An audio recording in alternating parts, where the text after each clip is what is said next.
KNON 89.3 FM in Dallas and Fort Worth, the voice of the people.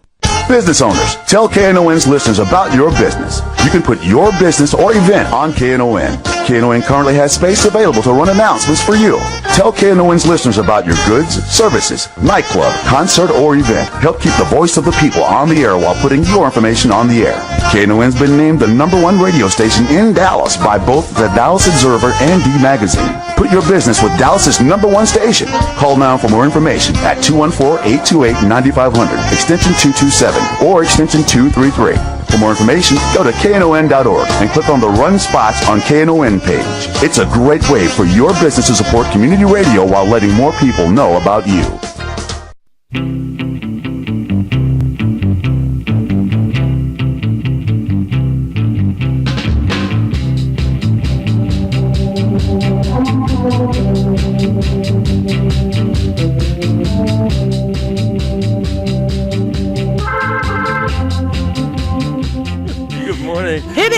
It's the Workers' Beat. I'm Gene Lantz, and there's Bonnie Mathias. Good morning. 972-647-1893 is the number. They love it when you call. Yep. Today they're marching for Martin Luther King. Right, and Monday. Mm-hmm. Go ahead with that.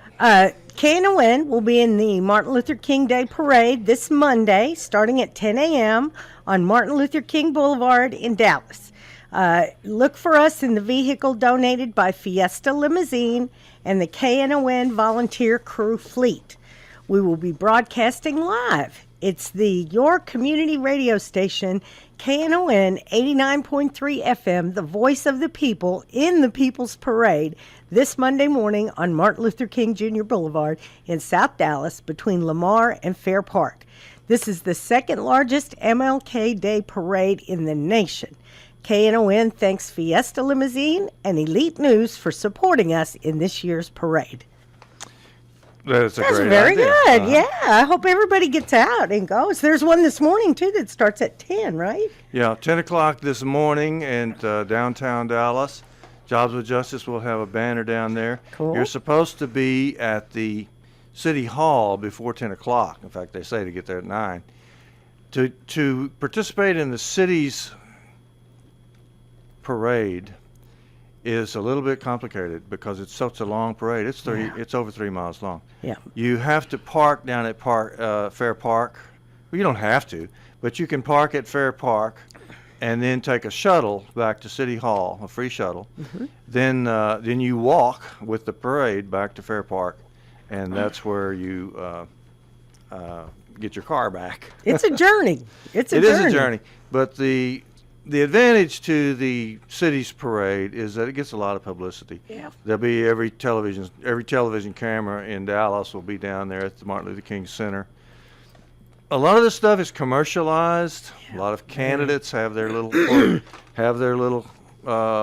convertibles, and that sort of thing. I served on the board of the Martin Luther King Center for I think 5 or 6 years, and the reason I did it was because I wanted them to stop having guns in the Martin Luther King Parade.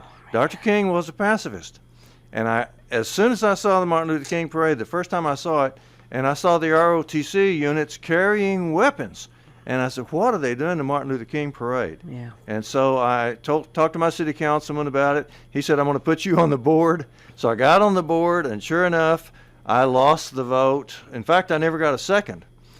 Year after year, I made a proposal that we ask people to not bring guns to the Martin Luther King Parade. And you couldn't even get a second? And I couldn't even get a second. Man, and but I finally did. The last year, there were 2 of us voted, so it went down, I think, 2-7. So I never did win. But you gave it a heck of a try. Yeah. The point is this, and I think a lot of people will say the same thing. When we celebrate Dr. King, are we really celebrating what he stood for? Right. What he would have wanted had he not been murdered? Are we really celebrating his life? His life and his legacy? Or are we celebrating a day off? Are we taking advantage in some other way? Right. And that's what bugs me. The truth is that to a lot of people, I think they've lost sight of it. And that's why nobody thinks a thing about having guns in the Martin Luther King Parade.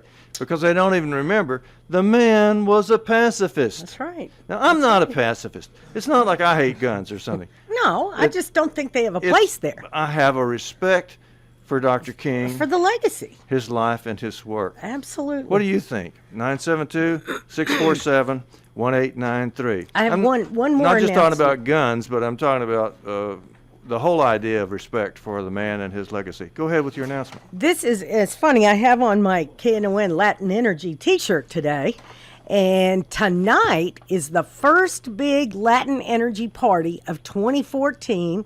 They've got 18 DJs on the mic and in the mix. Free T-shirt giveaways all night. You gotta keep it on 89.3 FM or go to knon.org for your chance to win tickets.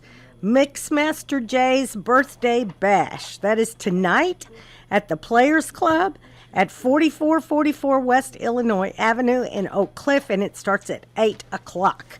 Man, that is going to be a party. I'm telling you. Latin Energy parties are awesome. Awesome. You've been to these. You can Yes, testify. they're awesome. Oh, my gosh. All right. Michael's on the phone on line 3. Let's see what Michael has to say. Good morning, Michael. Hey, good morning. I'm glad to hear that there's an alternative Martin Luther King Day parade, and I have to make a comment. I was hoping I could find out from you if it's really an alternative to the one they're having today. I hope that's the case. I went to the city one where they had all the guns and everything like that, and with a blessing from Reverend Peter Johnson and other people, I was carrying a sign that said, "Guns defile King." Now, maybe I should have said "Guns defile King's legacy," because a few people misunderstood. But I was told to leave the march by the Dallas Peace Center. They sent the police to twist my arms around and nearly break them. And then I didn't leave the march. I still went ahead and followed the march with this sign that said, "Guns defile King." And the Dallas Peace Center, because they thought I was too radical carrying something like that, let's don't argue. Let's let them have their little guns. Let's let these kids carry rifles bigger than they are in the name of Martin Luther King. And that was just too much for me. But since I was, I guess, perceived by that time to be too radical for the Dallas Peace Center, they called the police on me. They almost took me to the drunk tank till I told them I was MHMR, and they had to let me go. And I wondered, does it take people who are getting treatment from MHMR to be brave enough to stand at the Martin Luther King Day parade and say, "You people must not carry guns to honor Martin Luther King. Your guns defile his memory"? Let me know. I'm going to get off the phone. Let me know if this thing Monday is a better parade than the one I'm not going to today, and encourage people not to go to. Thank you. Thank you. Bye. Let's see what other people think. Which parade is better? He mentioned Peter Johnson. I have heard Peter Johnson say that neither parade truly represents Dr. King. And Peter Johnson knew Dr. King. Yes, he did. So he walked with Dr. King. So we'll see. What do people think? The Elite News is a newspaper. It's a commercial newspaper that makes money, and they sponsor the march on Monday. Now, I will say this: it's more of a people's march. It is. It meets in the community, and it's fun. It doesn't go so long. It's not so arduous. Yeah, I think it's a mile from start to finish. But I think both of them are full of candidates and insurance salesmen and people that are just trying to find some way to get their own message out. It is. I've been in both. I like the Elite News Parade because everybody lines the street. Martin Luther King Boulevard is just packed with people, and there's street vendors selling barbecue and it's like you said, it's the people's parade. Yeah. Well, they used to say in San Antonio that they had the People's March. Oh, they have a went big through communities, and it was more community oriented and wasn't sponsored by the city, and that got to be the largest one in the country, even bigger than Atlanta. And all of the AFL-CIO leadership, to their credit, the national leadership from Washington, D.C. and from around the country, the top labor leaders of the nation will be in San Antonio today. On Monday. Is it? No, it's today. It's today? And marching in the San Antonio Martin Luther King March. Yeah. No, I'm pretty sure it's today. It was Monday. Well, you can check it and find out. I'm working on it. 972-647-1893. If you have an opinion on any of these things, we love it when you call. Mr. Brandy's on line 4. Can we put him on? Good morning. Thanks for calling KNON. Good morning, you guys. Yeah. My question is, what is the parade marching for? Either one of the parades, because when Martin Luther King called a group of people together and finally did a march on whatever town, it was for a reason. It was for a directive, like the sanitation workers, like the other issues that he had. So, are we marching? Are we marching this weekend or on Monday to get the city to reopen all the pools in South Dallas that have been closed? Well, that'd be lovely, wouldn't it? Motel. Since that motel's been built down, since the hotel's been built, they probably don't like it being called a motel. Downtown, we have 50% of all the pools in South Dallas have been closed since then. So are we marching for that, or is there another agenda on the march? Because, like the gentleman said, are we just marching to have a party day, or what? Because, like the gentleman said, the weapons had nothing to do with Martin Luther King. Dancing around like Reverend Barnett says all the time, shaking your booty out there in a little short, tight thing, had nothing to do with Martin Luther King. So are we finally going to become aware of what Martin Luther King was about, and on these days of celebrating Mr. King, are we going to celebrate and march for a reason that changes the community? And I'll hang up and listen to you guys. All right. Good point. 972-647-1893. Other people can call. KNON actually loves it when you do call. I know that the Jobs with Justice group usually marches in the city's parade, and they are marching today. They stand for something. They stand for worker justice, and they'll be carrying signs like fair wages for the Walmart workers and that sort of thing. So, yeah, you can have your own contingent in these parades or in these marches, and you can stand up for what you want to stand up for. I lament the fact that so many of them are just standing up for insurance sales or something like that. Right. But the truth is, if people will get down there and get their signs and stuff, we had a caller a while ago who said he was prohibited from carrying his sign in the Martin Luther King parade. But I haven't known the city to do that. Certainly, they didn't stop us in Job with Justice from carrying signs saying, support the Walmart workers and that sort of thing. 972-647-1893. We're going to have Fund Drive next week. So we are? Okay, we start next week? It starts the 1st of February. That's right, okay. And the parade in San Antonio is Monday. Yeah, okay. Yeah, San Antonio. Parade in San Antonio is Monday. Yeah. If you were thinking of going to San Antonio. Yep. Now, my particular union, UAW Local 848, which is located in the mid-cities in Grand Prairie, goes to Fort Worth. Oh, okay. For the Monday march. That's a big one, too. Well, it's not gigantic, but the city pretty well turns out for it. Well, that's good. And it's mostly floats.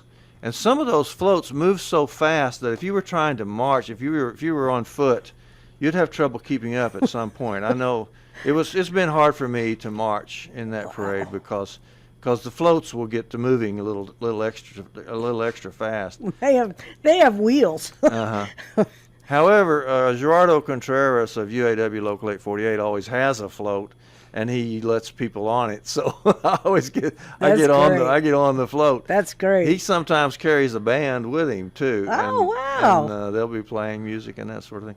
So celebrating Dr. Martin Luther King is something that unions should certainly be doing because he did so much for union people. He spoke so strongly for the alliance between the civil rights movement and the labor movement, and actually said they were the same thing.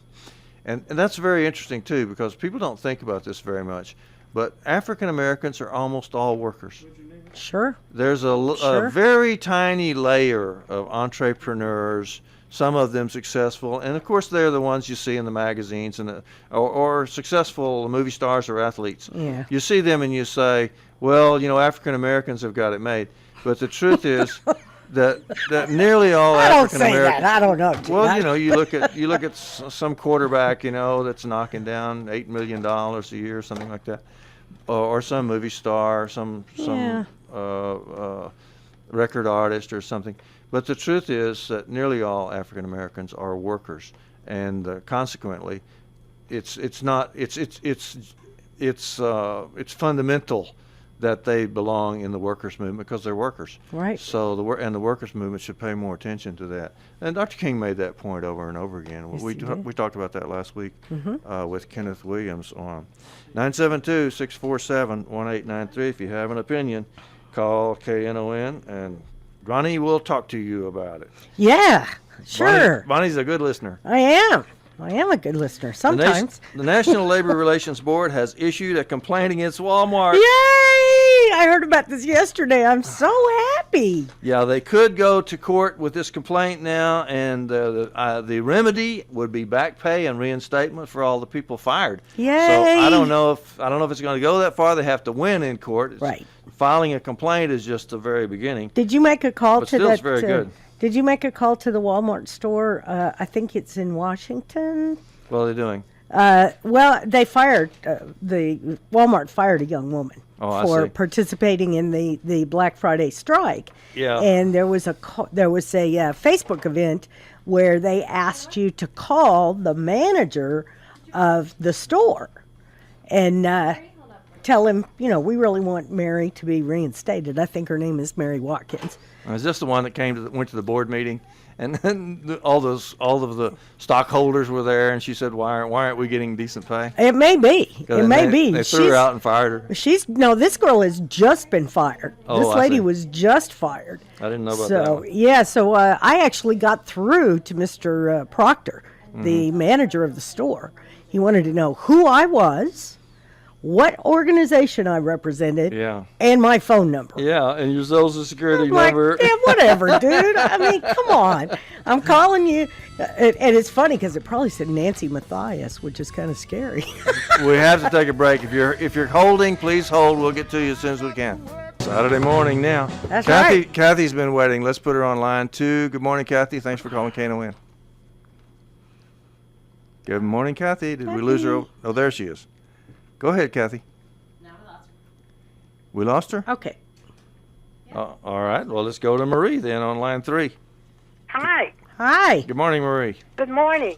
I just want to say that I think it's a good thing for the schools that are closed to represent and to remember Martin Luther King's legacy.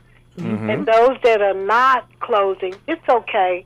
But because it was he stood for freedom for everybody, equality and justice. Yes, he did. And I think that his family, his daughter that's left, and his 2 sons, I think it's 2 left, that they should continue to promote and to stand up for his daddy's legacy. Because I think, to me, he stood for everybody. Yes, Oh, ma'am. God that's bless nice. all of us, and you all have a blessed day. Thank you. Well, thank you so much, Thank Marie. you. And I Kathy, agree. Kathy can call back. You have Please. that note from the woman Yes. that said it wasn't about race. Right.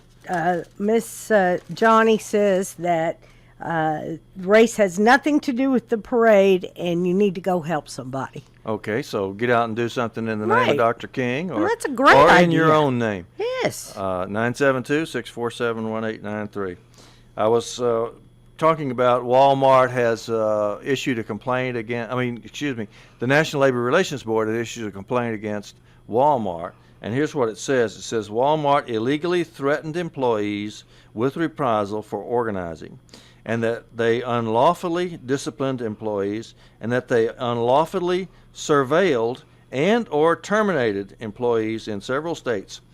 And they always name Texas. In each of these things, they name different states, but they always name Texas.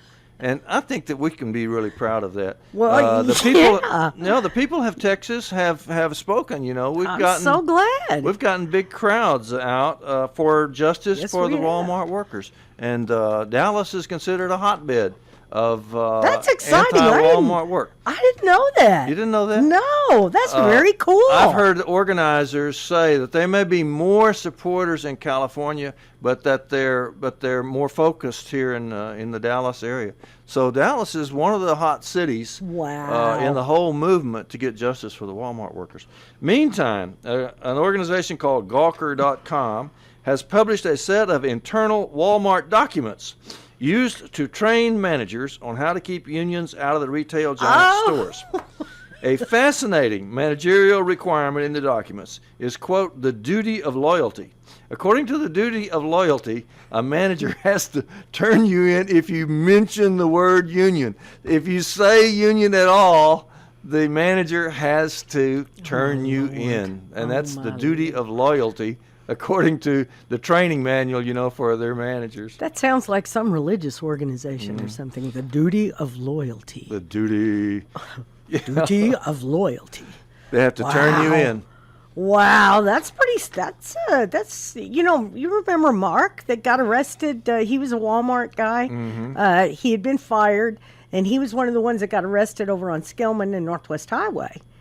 His apartment burned down while he was in New York. Yeah, are they raising money for that? Yeah, they are. You should, Thank folks goodness. you can help. Poor Mark, man. I was like, dang, all he had was what was in his suitcase. So, and these folks aren't working because Walmart fired them. Yeah. We can't raise money on this program, though, because we have to raise money for us. KNON. Try to keep the station on. Right. It ain't for us. It ain't for you and me. No, we don't get paid. But it's for the station, and it's for the community to keep the station on the air. We'll be doing that in a couple of weeks, I guess.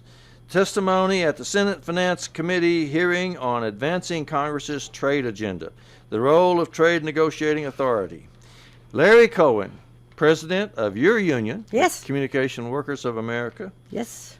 called for a strong and enforceable role for Congress in setting trade policy and priorities. The reason he does this is this. See, the president appoints a trade representative. The trade representative holds these meetings with the countries where they're talking about making a trade deal. They invite all of the corporate lobbyists in the world. There'll be more corporate lobbyists at those meetings than there will be representatives of the different countries. Yeah, I think there's 600. So then they come up with a secret plan, which they refuse to let anybody know anything about. They don't allow any news persons or anything like that. Then they bring this secret plan, put it all in a big ball, and say it has to roll through Congress on the fast track. In other words, nobody gets a chance to deliberate it. Nobody finds out what's in it. The public won't know what's in it until after they vote on it.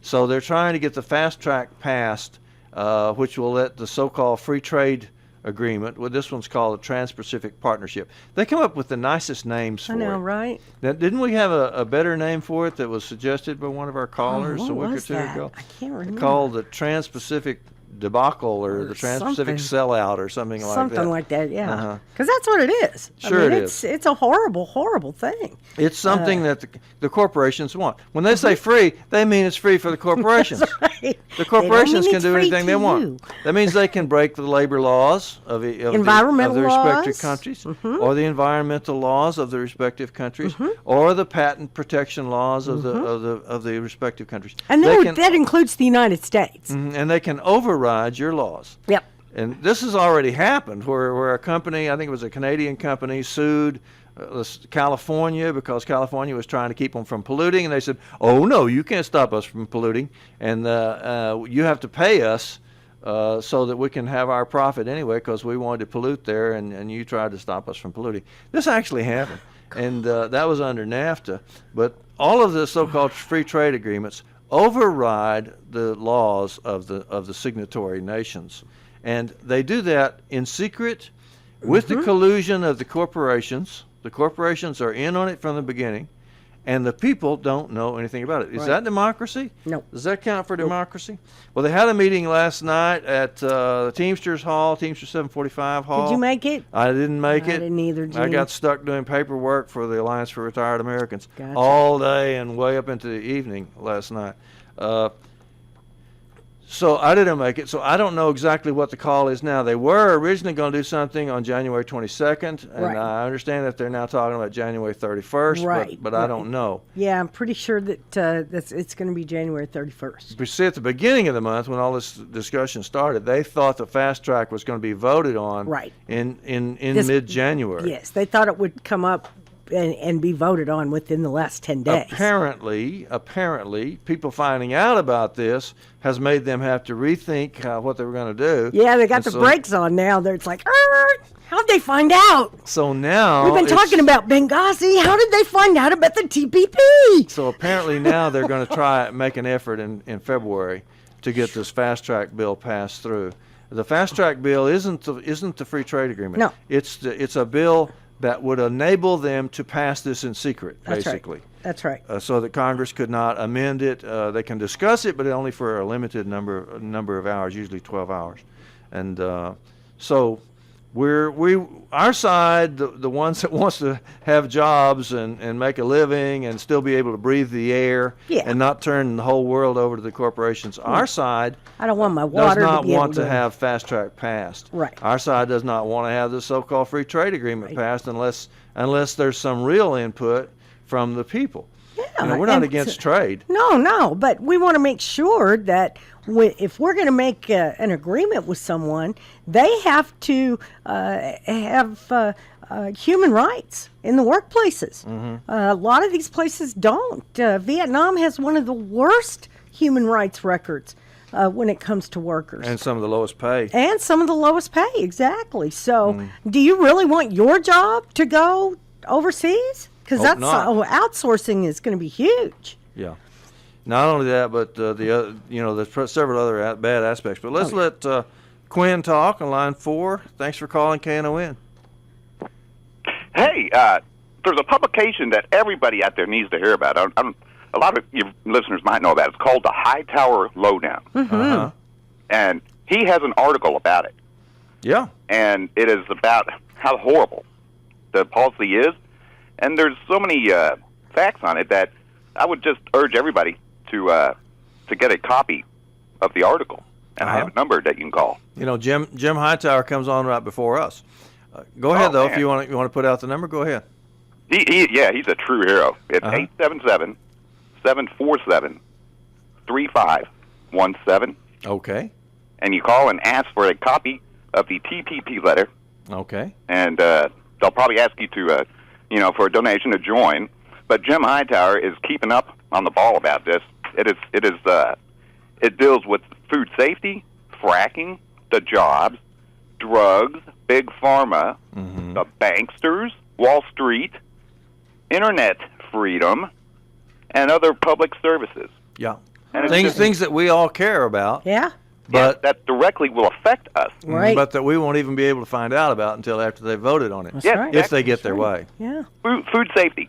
Any of our government's food safety regulations on pesticide levels, bacterial contamination, fecal exposure, toxic additives, GMOs, etc., that are stricter than international standards would be lowered to the international standards. Fracking. Our Department of Energy would lose all authority on fracking. International rules would take over on fracking. This stuff, the more you read on it, you say this cannot be seriously being talked about. But they are. Yes. In fact, they already have. They've already passed several of these things. And I wonder, anybody out there that listens that's a Republican, you better call your representatives. You better call Cornyn and Cruz and find out why they're going to vote for this. And you better start asking them, why are they voting for this? These are How guys am I benefiting from this? These are guys that talk about democracy all the time. Yes, freedom of the people and stuff like that. Exactly. They scream the loudest. And what are they doing? Yeah, it's amazing. They're turning the world over to the corporations That's and right. big money. Exactly. people that if people pay knew them. about this, it would be that there would be fury. And so, government. And what's really disappointing is how quiet Obama is trying to keep this. So that's the most shocking of all. Yeah, so-called free trade is bipartisan. Yeah. A lot of people think that we blame the Republicans for everything, but the truth is the Democrats are in on this. That's right. Yes, exactly. It's the 1%, and there's as many Democrats as Republicans, and we the people have to wake up. Let me say something in defense, though, of a couple of Democrats, Mark Vesey and Eddie Bernice Johnson. Our wonderful North Texas congresspersons are against it. Yep. Yes. Our 2 out of 12 or 14. Well, the others are about representation. The rest of them are Republicans, so there you go. Exactly. In a thoroughly democratic city, we're represented by Republicans. Right. Absolutely. Yeah. Get out and vote, folks. Yes, exactly. That's the only way we're going to change it, is voting. And I cannot believe that more people in Texas don't vote. Well, Quinn, do you think we should have some kind of public action on the 31st, which is the anniversary of NAFTA? Yes. Mm-hmm. Yes. Don't you think that's it's a 10-year anniversary, isn't it? I don't know. It's shocking how many people still think that was a good deal. It's a 20-year anniversary. Why did all the good jobs in the 90s disappear? Nobody correlates the two. Mm-hmm. Right. It's amazing. Okay, well, thanks for calling KNON. Hey, thank you. Appreciate hearing from you. 972-647-1893 if you have a comment or a question. Yeah. Here's something about Martin Luther King Day that I think is quite relevant. From the 1960s to today, the black unemployment rate has been about 2 to 2.5 times the white unemployment rate. Yeah. And it is likely that nearly 1 in 5 black workers was unemployed at some point in 2013. That's according to the Economic Policy Institute. And so we shouldn't march on Martin Luther King Day. We shouldn't do something on Martin Luther King Day. We shouldn't carry a sign with black unemployment running 2 to 2.5 times as high as white people. We've got to re-examine the idea that racial equality has been achieved, because it hasn't. No, not even close. Not by any means. Not by any means. Not in the schools, not on the job, and certainly not in the country clubs and presidential palaces and not in Highland Park. No. 972-647-1893 if you have an opinion or a question. It's we're happy to accept it here. Yes. Here's something else. Oh. This wants the previous phone number for the TPP. I didn't write it down. Did you? No. I'm sorry. Someone called and said they wanted that phone number again for the TPP. You can get it online. Just go online. Go to Trans-Pacific Partnership, and of course, what the phone number he gave out was a Jim Hightower's hotline. Right. So just look up Jim Hightower and you can get the hotline. Or you can stop the TPP.org. Yeah, stopthetpp.org is a good one. Okay, drug testing for some applicants for unemployment insurance in Texas has been put on hold. This is good news. While the state awaits rules from the U.S. government. The state was planning to start the testing program next month. They were going to make it that much harder to be unemployed. They were going to say, if you're unemployed, you also have to have drug testing.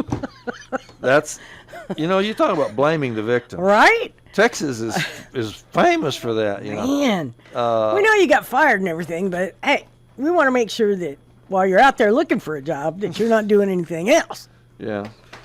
So drug testing for the unemployed at least has been held back for a little while, and I want to point out too that it's not being held back because of anybody in Texas. No, it's being held back because of the federal government. In Dr. King's day, they were beaten, they were spit on, they were reviled, they had their buses burned by local authorities. That's right. It was a county sheriffs, and the state governors who fought to maintain segregation and oppression against African American people. Can you say George Wallace? And the whole movement of civil rights was to focus federal law and to get the federal law on it. And without the federal law, we would never have accomplished anything in civil rights in the South. No. The local state apparatus and all that fought it to tooth and nail, including here in Texas, including here in Dallas. And it was years later, after federal law was passed, that anybody did anything about it in Texas and in most of the South. So we have relied very, very much on federal law to protect the people. I did see where the Supreme Court or a court has ruled that Pennsylvania's voter ID laws are unconstitutional. So which Supreme Court? The National Supreme Court? I can't remember, Gene. It must have been an appeals court because I don't think it's been definitively decided in the Supreme Court. But I saw a headline this morning. I would like to see the Texas voter suppression laws struck down. I think that's a big deal. Yeah. Meantime, though, all 4 candidates for lieutenant governor, all 4 Republican candidates for lieutenant governor, would like to change the rules in the Senate so that the Republican domination would be more total. Oh. And the Democrats wouldn't even be able to stop. So they could cheat even more. Cool. Well, I don't know. They wouldn't call it cheating. Well, of course they wouldn't. But it's not. It's a lot less democratic than what we have now. Pennsylvania judge strikes down voter ID law. So, hey, it's a step. Okay. We'll be right back. We're back. It's the Workers' Beat. I'm Gene Lantz. And we've been talking about what are they going to talk about on the Martin Luther King March today. Is there anything to do besides celebrate and shoot off firecrackers? Or do we want to really stand up for what Dr. King said and what his legacy was? One of the signs you might want to carry today would be to improve the minimum wage. If the minimum wage had gone up as it should have gone up, it'd be like $18 an hour now. Yeah. And instead, it's languishing back in the $7 area. $7.25. Prominent economists, including 7 Nobel Prize winners and 8 former presidents of the American Economic Institution, signed a letter endorsing the economic benefits of raising the minimum wage to $10.10 an hour. Oh, my gosh. Yeah, that happened this week. That's cool. The economists say it's not going to kill jobs. What it's going to do is help the economy. If people were making a decent living and could go to the store and buy groceries and stuff, they spend then more the money. economy would be better off. Yeah, if you make more money, you're able to spend more money, which in turn helps the economy. But there's this other theory that's the predominant theory that's been in effect now for the last 30 years. And that is that if you give more money to rich people, it will make the poor people happy. It's not working. Well, they continue to do it, though. If you give more money to the rich people, it'll make the poor people happy, and that's pretty much been the policy all along. Yeah.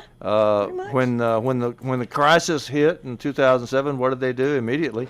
They shipped off truckloads of money to the banks. Yeah. And then they started buying bonds as a way of helping, which helped the bondholders a lot, but didn't do much for the diaper holders, and the people that were trying to raise their kids and that sort of thing. That's for sure. It's not just the minimum wage that is languishing over time.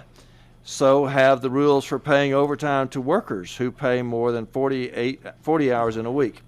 Ross Eisenberry of the Economic Policy Institute says in an op-ed column in the New York Times, that's because the Fair Labor Standards Act's income ceiling that triggers exemptions from having to pay overtime has not kept up with inflation.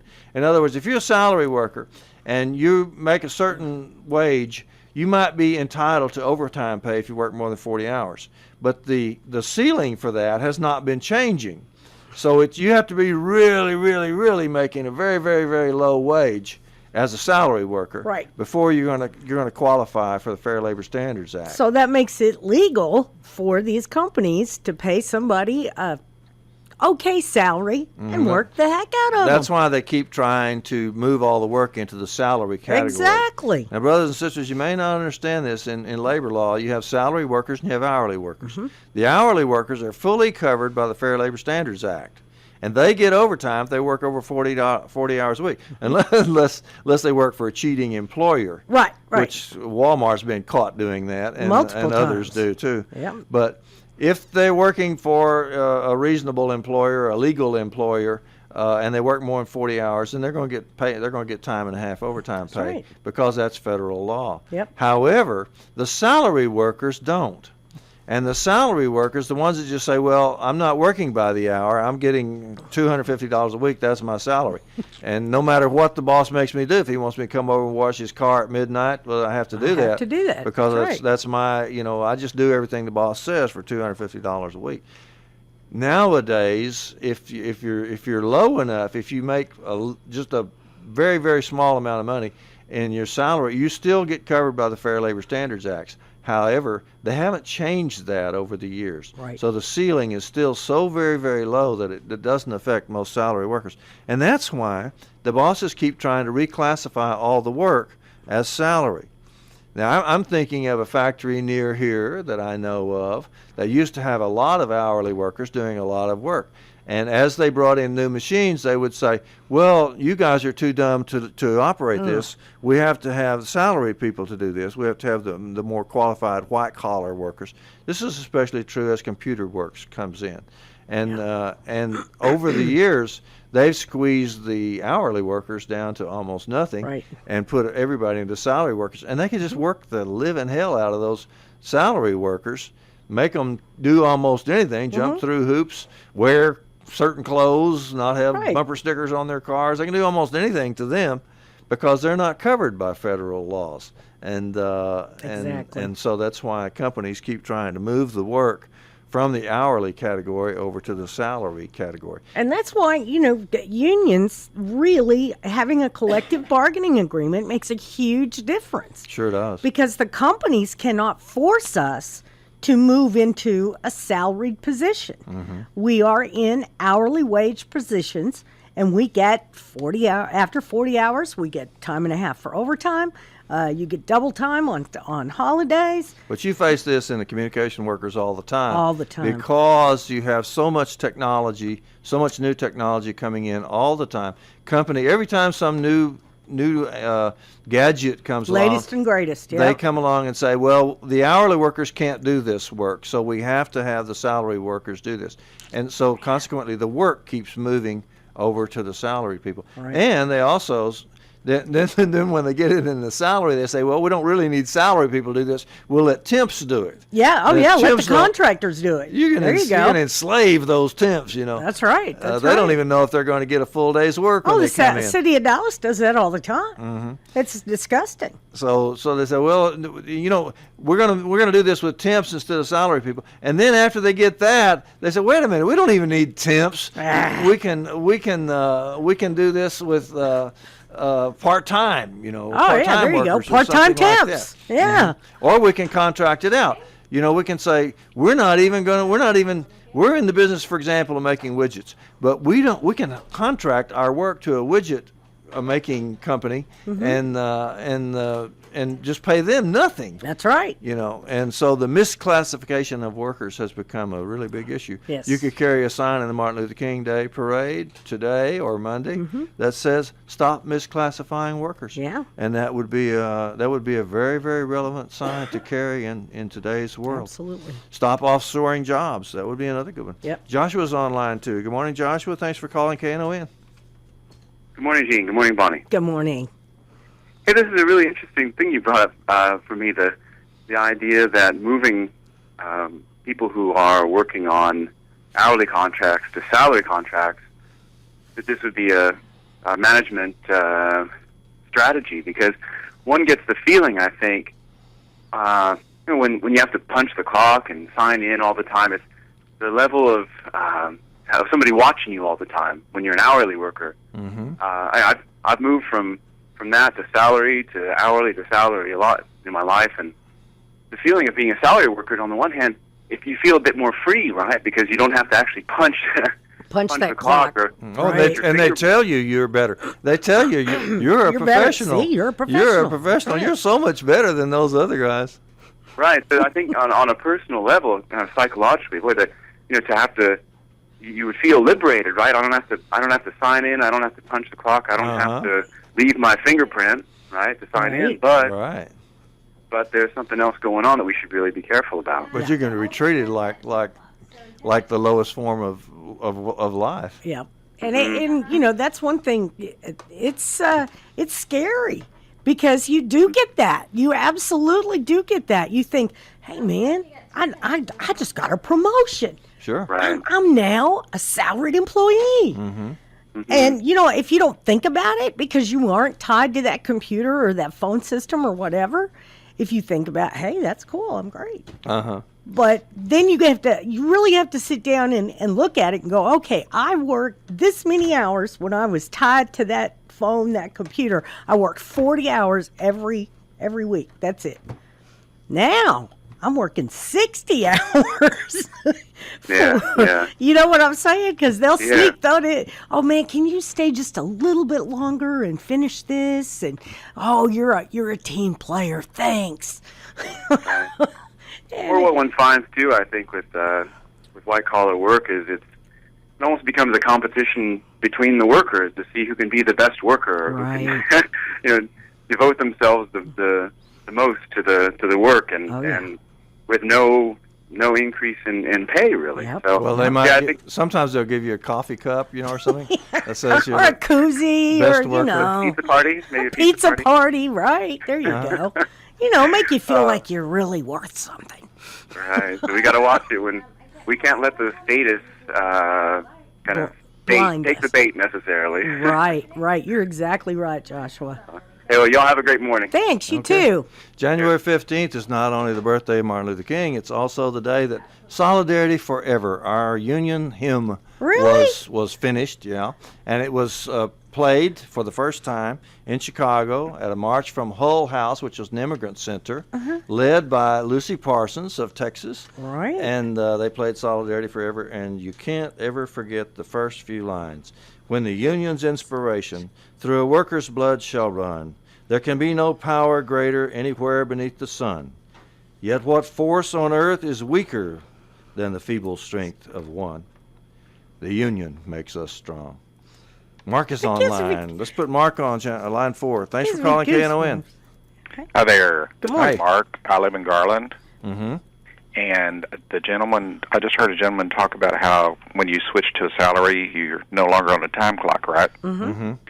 Well, you might think you're no longer on a time clock, but you may well be on a time clock that you don't even know about, because pretty much everywhere you work nowadays, at least in a white-collar job, you have to have a key card to get in and out. That's right. And when you swipe that card, at least, well, maybe not to get out, but at least to get in. When you swipe that card, guess what? They know. You just logged in. That's right. That's the time clock. And companies are using that. They're using that. Well, not only that, but the last place I worked, my boss told us, we had a team meeting that said, look, you're being watched, okay? I want to make sure you know you're being watched. When you show up, they know when you get here, and when you leave, they know when you leave. That's right. That's right. And you know what I said? I said the Eye of Sauron. The what? The Eye of Sauron in The Lord of the Rings. Oh, okay. Mordor, remember that mountain with that big old eye on the top of it? Uh-huh, yeah, in the movie. I remember the scene. That's right. I said the Eye of Sauron, and he looked at me, and for a while he said, that's right. Well, yeah, it's true. So the eye is on you. Your computer, when you're logged into your computer, most places, your manager can log on right with you and watch everything you do. When you're on a salary, you're still working for the man. Oh, yeah. That's true. So that's just, you're still on the time clock. The truth is, just about everybody does work for the man. Yep. There's hardly any jobs anywhere where you're not working for the man. I mean, I used to think that you work for yourself or you work for some kind of ideals or something. I work for the members. Yeah, because That's because I'm a union officer. Union officer. That's right. But it all fits in to the overall the gestalt of the whole thing. Yeah. You're still working for the man.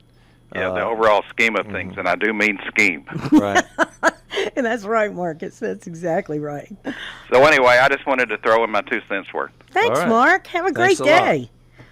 On January the 16th of 1929, thousands of Palmer Raid's detainees won the right to meet with their lawyers and attorney representation at deportation hearings. Palmer was Alexander Mitchell Palmer, U.S. Attorney General under Woodrow Wilson. Palmer believed communism was eating its way into the homes of the American working, and socialists were causing most of the country's social problems. So he was having them deported. Wow. This happened for a long time. We probably would have got after World deported. War I. Well, I don't know. They could probably prove that most of your ancestors didn't come here, weren't born here. You know. I know mine They're not weren't. natives. Mine were not. No. So if they could find anything on you at all, they didn't just deport. They killed people. They arrested people. They had people in jail. They whipped people with lashes. This went on from the beginning of World War I right on afterwards. Wow. I saw something in the paper today about Melvin Tolson, and I was wondering if any of our members know about Melvin Tolson. He's the guy that was in the movie The Great Debate. He was the debate coach at Wiley College in East Texas. I remember that And movie. the thing that struck me about the article in the paper today about Melvin Tolson was that he was tremendously successful. You know, his debate team actually beat the University of Southern California, which were the champs of that time. And this is a great movie, The Great Debate. If you get a chance to see it, you should see it. Melvin Tolson, of course, was an African-American man. I think Denzel plays It said that the college started to go downhill after he left, but it said in 1947. Now, I'd like to know, why did Melvin Tolson leave Wiley College in 1947, and what happened? That's a good question. I'm very interested in the year 1947. It's a turning point in American history, one that is never discussed. In my opinion, it's the most shameful year in American history. And I would like to know if anybody knows about Melvin Tolson. Whatever happened to him, and does he have any progeny or anything like that? 972-647-1893. There's a lot of civil rights questions like that are just not being resolved. And on Martin Luther King Day, we think a lot about civil rights. We think about the parades, whether or not they're appropriate. I think the preponderance of callers today has said it is certainly appropriate to have a day of celebration, to have the kids out of school and to have a day off work, and to look at the life and legacy of Dr. Martin Luther King. Not everybody is old enough to remember him. And I will say this with a great deal of certainty. He was not as popular when he was alive as he is today. He is universally loved today. He's universally embraced today. But they hated his guts when he was alive. The corporations were after him all the time. The FBI was spying on him. Yep. Some woman stabbed him. Another guy shot him. He was reviled and rebuked. Herbert Hoover was trying to find evidence of him cheating on his wife. Well, not Herbert Hoover. Sorry. Wrong. The president, the head of the FBI. Yeah, Hoover. Yeah, Hoover. That Hoover. Not Herbert. The other one. So I can remember when he was reviled and rebuked all over, everywhere. There were nasty jokes about him everywhere you looked. There were caricatures of him in every newspaper. Same thing is true of John F. Kennedy. We just finished this big, long celebration of how much we love John F. Kennedy. They hated his guts in Dallas. The Dallas Morning News hated his guts. And everything they wrote about him and every ad that they ran about him was derogatory. So the way to get popular, folks, if you want people to love you, is to die. Let somebody kill you. Oh, no. Dr. King has transcended all that, and now he's being reevaluated. And I think it's important that we try to get people to look at his life and legacy. That's right. Because they may say they love him, but they may not love his life and legacy. Right. If they did, they'd pay the Walmart workers decently. That's for sure. We'll be back next week, and we love it that you listened. Yes, Thanks so much. Thank you. KNON 89.3 FM in Dallas and Fort Worth, the voice of the people. Business owners, tell KNON's listeners about your business. You can put your business or event on KNON. KNON currently has space available to run announcements for you. Tell KNON's listeners about your goods, services, nightclub, concert, or event. Help keep the voice of the people on the air while putting your information on the air. KNON's been named the #1 radio station in Dallas by both the Dallas Observer and D Magazine. Put your business with Dallas's #1 station. Call now for more information at 214-828-9500, extension 227, or extension 233. For more information, go to KNON.org and click on the Run Spots on KNON page. It's a great way for your business to support community radio while letting more people know about you.